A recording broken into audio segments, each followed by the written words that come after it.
Hi, folks, and welcome to another story. Thank you for all your positive comments and messages you've sent me regarding these stories I'm doing. I'm glad you're enjoying them. Keep tuning in. Right, I'm going to fast forward a little bit from some of the other stories to 1996. And we recorded an album for Dutch record label Rockhouse. And they were, I would say, based in Holland. And it was the last recording we would do with Vin. Vinny had loved the playing, but had enough of pushing one too many broken down vans. So he just said, I'm going to leave the band, but I will stay until you get a replacement guitar player. And we got a guy called Peter Mulverhill, and we're still in touch with Pete these days. He's doing well, still playing a bit as well, which is good. So when we went to Holland, we had to do a promotional gig for the album. Rockhouse never really paid any money. They were a bit tight, and they paid us when we recorded the record. There was no money or anything. We got paid in CDs. I think we got 100 CDs or 150 or something to sell, when CDs were probably selling around about a tenner a time then. I think that's about the only thing that has come down in price.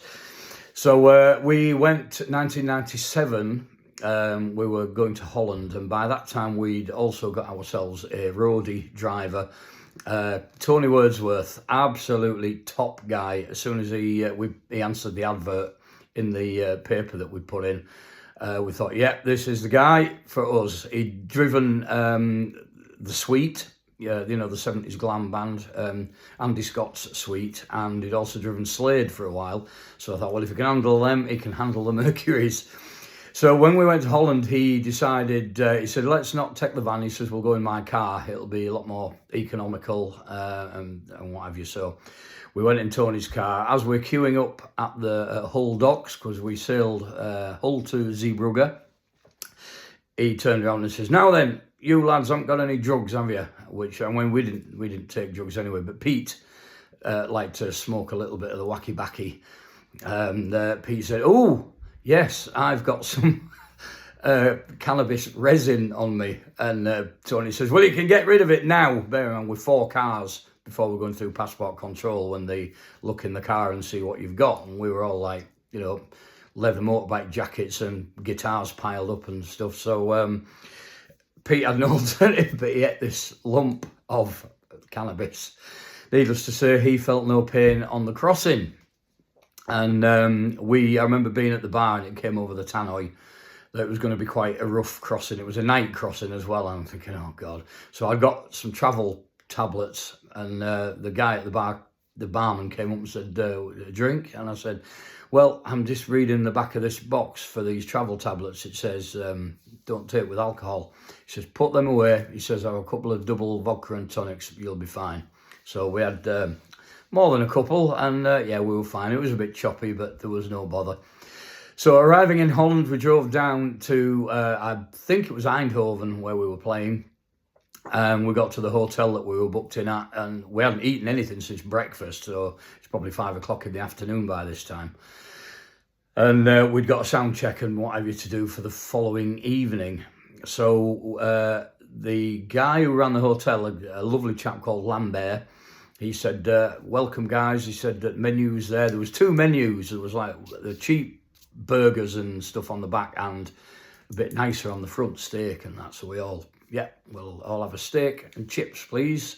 So this steak arrived, we're tucking in, we've got beer, and we're thinking this is great because it was all expenses paid. So we're a couple of pints each down, and just finishing our steaks off, and in walks the boss of Rockhouse Records, Frances. And she looked at what we were eating, and she says, what are you doing eating steak? You're meant to eat off the cheaper menu on the back. And that got my back up a little bit. And I said, listen, we've been travelling all night and all day. The least we can do, we want a decent square meal. Well, don't eat off that menu again. And I thought, well, so that got us off on the wrong foot, really. But Lambert said to us, don't worry, you choose what you want. I will make it right. He was great. So we also met that night the American singer Chan Romero, who had minor hits in the 1950s, but you will remember the song that was a hit for another band, the Swinging Blue Jeans, the Hippie Hippie Shake. He wrote that song. along with another great rockabilly song called I Want Some More. And we were to back him as well as do our set. So we got to know him, lovely, lovely chap, him and his wife Laverne. And we went to go and do the sound check. And we're looking around and we said, where's the double bass? And they said, oh, we couldn't get one. There's electric bass. And we thought, no way. The Mercury's, it was a double bass. That was our sound.